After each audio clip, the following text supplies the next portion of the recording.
जय हिंद साथियों, नमस्कार। आशा करते हैं आप लोग अच्छे होंगे, स्वस्थ होंगे, मस्त होंगे। साथियों, आज के सेशन में हम एसएसजेडी एग्जाम के लिए जीएस के प्रैक्टिस सेट नंबर 19 को देखने वाले हैं। और ये कोई फालतू का प्रैक्टिस सेट उठाकर अगर नहीं चले हैं, बल्कि जो प्रैक्टिस सेट है वो आपके एसएसजेडी एग्जाम के प्रीवियस ईयर क्वेश्चन पेपर है, जिसका एग्जाम 21 फरवरी 2024 को शिफ्ट 4 में हुआ है। उसी के क्वेश्चन की इस वीडियो में देखने वाले हैं। तो अगर आप भी एसएसजेडी की तैयारी कर रहे हैं और आपका भी टारगेट एसएसजेडी कांस्टेबल एग्जाम 2025 है, तो आपके लिए बेहद जरूरी है साथियों कि आप एक बार एसएसजेडी के प्रीवियस ईयर क्वेश्चन पेपर का सेट लगाएं और उसका एनालिसिस करें। क्योंकि दोस्त, जब तक आप प्रीवियस क्वेश्चन पर पकड़ नहीं बनाएंगे, उसका एनालिसिस नहीं करेंगे, तब तक इस बात का अंदाजा नहीं लगा पाएंगे कि आपके एसएसजेडी एग्जाम में किस प्रकार के क्वेश्चन पूछे जा रहे हैं और कहां से क्वेश्चन बोर्ड उठा रहा है। यह तभी पता लगा पाएंगे जब प्रीवियस क्वेश्चन पर पकड़ बनाएंगे। तो आइए, डेली हमारे साथ जितने भी आपके एसएसजेडी एग्जाम हो चुके हैं उसके क्वेश्चनों को हम एनालिसिस करवा रहे हैं और आपको बता रहे हैं कि कहां से क्वेश्चन बोर्ड पूछ रहा है और उसी के अकॉर्डिंग आपको तैयारी करना है। तब जाकर आप कम समय में अच्छा से अच्छा तैयारी कर पाइएगा और अच्छा स्कोर कर पाइएगा। तो चलिए इस सेट को लगाते हैं। आप भी इस सेट को लगाइएगा। मात्र 20 क्वेश्चन है जीके जीएस के,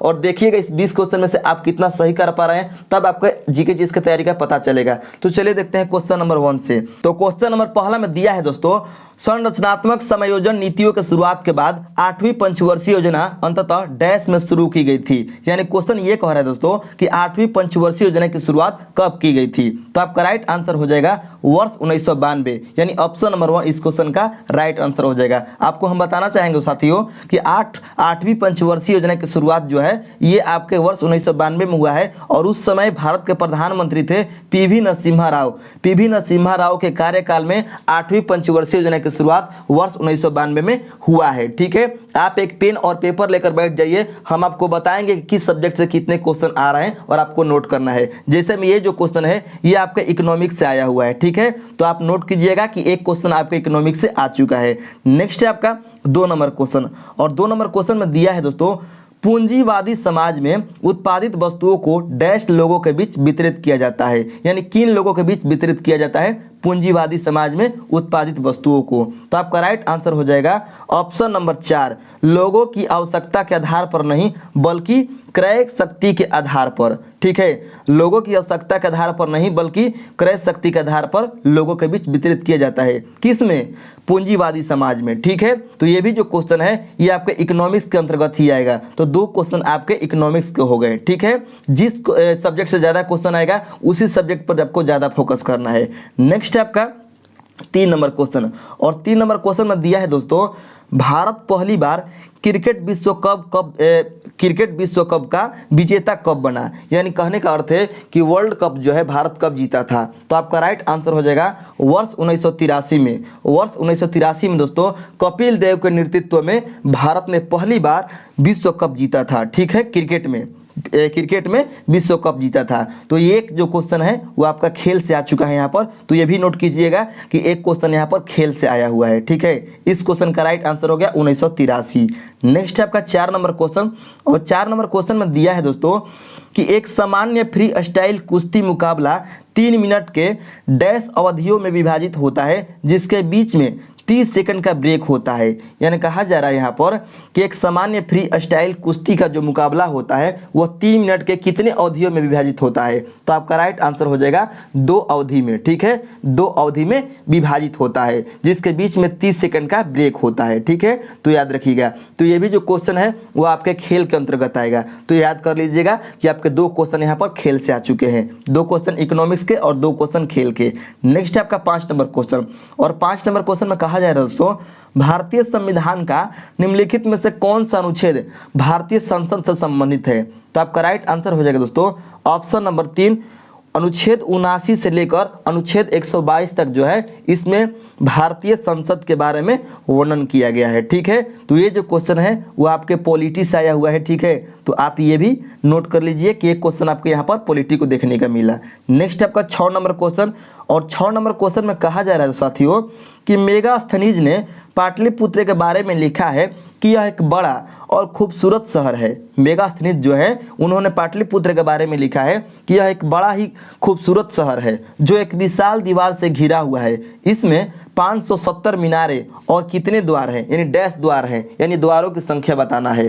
तो आपका राइट आंसर हो जाएगा 64 द्वार है। ठीक है, उन्होंने अपने विवरण में लिखा है कि पाटलिपुत्र एक खूबसूरत शहर है जो विशाल दीवारों से घिरा हुआ है और इसमें 570 मीनार है और 64 दीवार है। ठीक है, 64 द्वार है। ठीक है, दरवाजा 64 दरवाजा है। ठीक है, तो ये जो क्वेश्चन है ये आपके एंशिएंट हिस्टोरी के अंतर्गत आएगा, यानी प्राचीन भारतीय इतिहास के अंतर्गत आएगा। तो ये क्वेश्चन भी आप नोट कर लीजिए कि आपके प्राचीन इतिहास से भी क्वेश्चन पूछे जा रहे हैं आपके एग्जाम में। ठीक है, नेक्स्ट आपका 7 नंबर क्वेश्चन, और 7 नंबर क्वेश्चन में दिया है साथियों, भारत में वाणिज्यिक बैंकों के बारे में निम्नलिखित पढ़ें। और कहा जा रहा है यहाँ पर पहला कथन में कि वाणिज्यिक बैंक अन्य प्रकार की संस्थाएं हैं जो अर्थव्यवस्था के मुद्रा सृजन प्रणाली का हिस्सा है। ठीक है, और हमें बताना है कि ये कथन गलत है या सही है। ठीक है, ये कथन गलत है या सही है। तो ये जो कथन है साथियों ये सही है। ठीक है, ये सही कथन है, क्योंकि जो वाणिज्यिक बैंक है ये अन्य प्रकार की संस्थाएं हैं जो अर्थव्यवस्था की मुद्रा सृजन का प्रणाली का हिस्सा है। तो ये आपका कथन सही हो गया। बी नंबर कथन में दिया है, वे जनता से जमा स्वीकार करते हैं, यानी जमा लेते हैं और इस धनराशि का कुछ हिस्सा उन लोगों को उधार देते हैं जो उधार लेना चाहते हैं। तो ये भी आपका कथन सही है।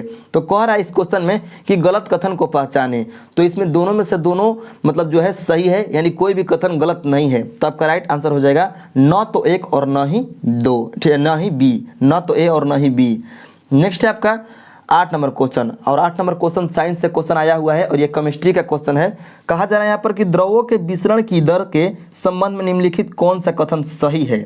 और आपका पहला कथन में दिया हुआ है यहाँ पर कि द्रवों के विसरण की दर ठोस की तुलना में अधिक होती है। द्रवों के विसरण की दर ठोस की तुलना में अधिक होती है, और कह रहा है कि ये कौन सा कथन इसमें सही है।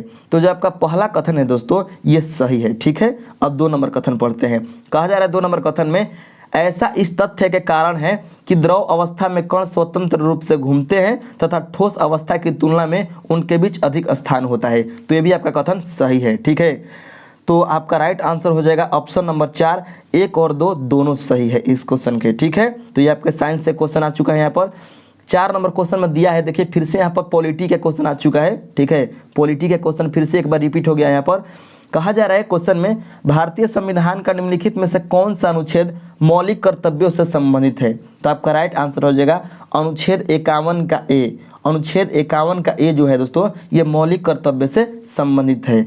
नेक्स्ट है आपका दोस्तों 10 नंबर क्वेश्चन, और 10 नंबर क्वेश्चन में दिया है, अक्टूबर 2022 में न्यायमूर्ति डैश को, यानी किसको भारत सरकार द्वारा गैर कानूनी गतिविधियां न्यायाधिकरण का पीठासीन अधिकारी नियुक्त किया गया है। तो आपका राइट आंसर हो जाएगा दिनेश कुमार को। ठीक है, दिनेश कुमार को। तो ये देखिए ये आपके करंट अफेयर्स के क्वेश्चन है, तो आपको इस पर ध्यान नहीं देना है। आपका जो एग्जाम होगा वह होगा 2025 में, तब जाकर आपका जो क्वेश्चन पूछा जाएगा वहाँ पर 2024 के करंट अफेयर्स पूछा जाएगा। तो आपको 2024 के करंट अफेयर्स याद करना है। ठीक है, ये क्वेश्चन बता रहा है कि आपके एग्जाम में करंट अफेयर्स के भी क्वेश्चन पूछे जा रहे हैं। नेक्स्ट है आपका 11 नंबर क्वेश्चन, और 11 नंबर क्वेश्चन में दिया है, मध्य प्रदेश में ढोल की थाप पर महिलाओं द्वारा विभिन्न अवसरों पर निम्नलिखित में से कौन सा नृत्य किया जाता है। तो आपका राइट आंसर हो जाएगा दोस्तों यहाँ पर 11 नंबर क्वेश्चन का ऑप्शन नंबर हो जाएगा 1, मटकी नृत्य। जो मटकी नृत्य है दोस्तों ये मध्य प्रदेश में किया जाता है, और मध्य प्रदेश में ढोल की थाप पर महिलाओं द्वारा विभिन्न अवसरों पर किया जाता है। तो ये क्वेश्चन जो है आपके यहाँ पर स्टैटिक जीके का है। तो ये जो क्वेश्चन है स्टैटिक्स से है। नेक्स्ट हम देखते हैं 12 नंबर क्वेश्चन। 12 नंबर क्वेश्चन में दिया है साथियों, डैश वह स्थिति या दशा है जिसमें किसी व्यक्ति या समुदाय के पास न्यूनतम जीवन स्तर के लिए वित्तीय संसाधनों और आवश्यक वस्तुओं का अभाव होता है। तो आपका राइट आंसर हो जाएगा इस क्वेश्चन का 12 नंबर क्वेश्चन का ऑप्शन नंबर 2, गरीबी। गरीबी वह स्थिति है दोस्तों, गरीबी वह स्थिति है जिसमें किसी व्यक्ति या समुदाय के पास न्यूनतम जीवन स्तर के लिए वित्तीय संसाधनों और आवश्यकताओं के वस्तुओं का अभाव होता है। ठीक है, तो ये जो क्वेश्चन है ये आपके इकोनॉमिक्स के अंतर्गत आएगा। तो 3 क्वेश्चन आपके यहाँ पर इकोनॉमिक्स के आ चुके हैं, याद रखिएगा। 13 नंबर क्वेश्चन में दिया है साथियों कि भारत में कृषि उत्पादन बढ़ाने के लिए सदाबहार क्रांति शब्द किसने गढ़ा था। तो आपका राइट आंसर हो जाएगा एम.एस. स्वामीनाथन। जो एम.एस. स्वामीनाथन है दोस्तों, इन्होंने सदाबहार क्रांति शब्द जो है गढ़ा है, यानी मतलब सदाबहार क्रांति शब्द कहा है। ठीक है, तो आपका राइट आंसर हो गया ऑप्शन नंबर 4। और कहें तो ये भी जो क्वेश्चन है वो आपके कृषि के अंतर्गत आएगा, यानी आप मान सकते हैं कि ये भी जो क्वेश्चन है वो आपके या तो जियोग्राफी या मतलब इकोनॉमिक्स के अंतर्गत ही आएगा ये क्वेश्चन। ठीक है, नेक्स्ट है आपका 14 नंबर क्वेश्चन। और 14 नंबर क्वेश्चन में दिया है साथियों, Indian premier league cricket tournament का पहला संस्करण किस वर्ष आयोजित किया गया था? इंडियन प्रीमियर लीग यानी जो आईपीएल होता है भारत में, इसका पहला संस्करण यानी पहली बार आईपीएल भारत में कब हुआ था? तो आपका राइट आंसर हो जाएगा वर्ष 2008 में। वर्ष 2008 में दोस्तों पहली बार आईपीएल हुआ था। तो ये भी जो क्वेश्चन है ये खेल का क्वेश्चन है, तो देख सकते हैं आप कि एक क्वेश्चन और पीछे हम आपको बताया कि खेल का आया हुआ है और ये भी क्वेश्चन खेल का है, यानी 2 क्वेश्चन आपका खेल से यहाँ पर आ चुका है। 15 नंबर क्वेश्चन में दिया है, निम्नलिखित में से कौन युवा बंगाल आंदोलन से जुड़ा था? तो आपका राइट आंसर हो जाएगा हेनरी डेरोजियो। जो हेनरी डेरोजियो है दोस्तों, ये युवा बंगाल आंदोलन से जुड़ा हुआ था। और ये जो क्वेश्चन है ये आपके मॉडर्न हिस्टोरी के अंतर्गत आएगा, यानी आधुनिक भारतीय इतिहास के अंतर्गत आएगा क्वेश्चन, तो ये भी आप नोट कीजिएगा। नेक्स्ट है आपका 16 नंबर क्वेश्चन जो कि करंट अफेयर्स का क्वेश्चन है। ठीक है, आप देख सकते हैं क्या पर ये दूसरा क्वेश्चन है करंट अफेयर्स का। मई 2023 में कर्नाटक के पुलिस महानिदेशक प्रवीण सूद को डैश का अगला निदेशक नियुक्त किया गया है, यानी जो प्रवीण सूद हैं इनको मतलब किस विभाग का अगला निदेशक नियुक्त किया गया है? तो आपका राइट आंसर हो जाएगा केंद्रीय अन्वेषण ब्यूरो, यानी सीबीआई का महानिदेशक सीबीआई का निदेशक नियुक्त किया गया है किसको? प्रवीण सूद को। ठीक है, नेक्स्ट हम देखते हैं 17 नंबर क्वेश्चन। 17 नंबर क्वेश्चन में दिया है साथियों, जनगणना से क्वेश्चन आया हुआ है, दिए गए विकल्पों में से जनगणना 2011 के अनुसार डैश उच्चतम साक्षरता दर वाला राज्य या केंद्र शासित प्रदेश है? तो आपका राइट आंसर हो जाएगा यहाँ पर लक्षद्वीप हो जाएगा।